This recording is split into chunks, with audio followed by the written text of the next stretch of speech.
వాళ్ళు చేతికి hand over చేస్తే వాళ్ళు దాన్ని ఎక్కడ సంరక్షించో లేదా జూకి పంపిస్తారు.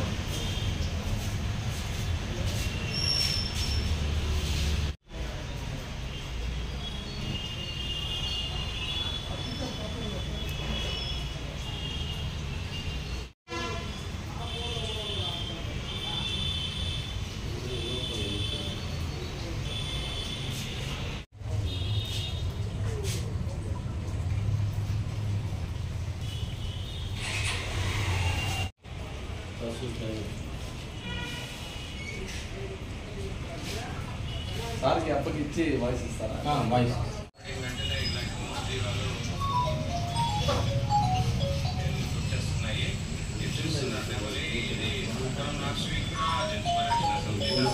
అది అగ్గి కాలేదు. ఫోటో కూడా చేస్తున్నారు.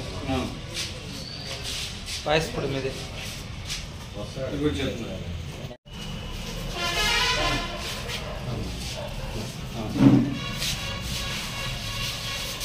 మాట్లాడుతుంది.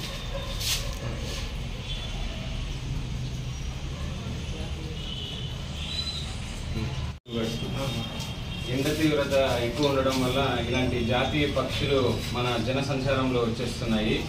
కాబట్టి ప్రతి ఒక్కరూ మన ఎండ తీవ్రతని మనం తగ్గించాలంటే చెట్లు నాటాలి. అదేవిధంగా ఇవి ఎన్నో రోజులుగా ఇలాంటి జాతీయ పక్షులు మనము కోల్పోతున్నాము ఏదో ఒక రీజన్తో. పలమనేరు చుట్టుపక్కల అడవులు ఉన్నాయి.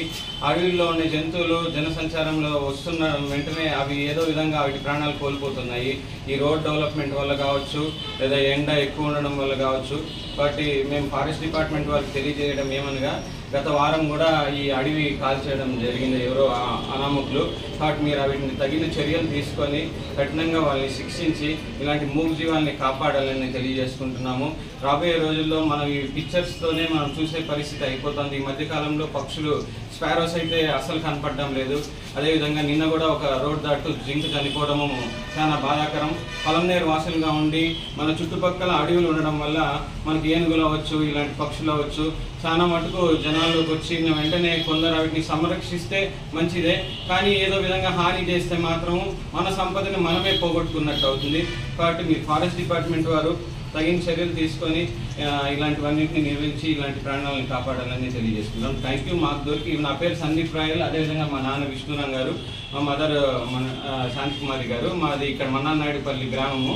మా చైన్ దగ్గరికి సమీపంలో రావడం జరిగింది. కుక్కలు తరుముతా ఉంటే మేము వెంటనే పట్టుకొని ఇంకా ఫారెస్ట్ డిపార్ట్మెంట్ వారికి చేర్చేద్దామని తెచ్చాము. దీన్ని మీకు ఇచ్చి మీరు ఎలాగైనా హ్యాండ్ ఓవర్ చేసుకుని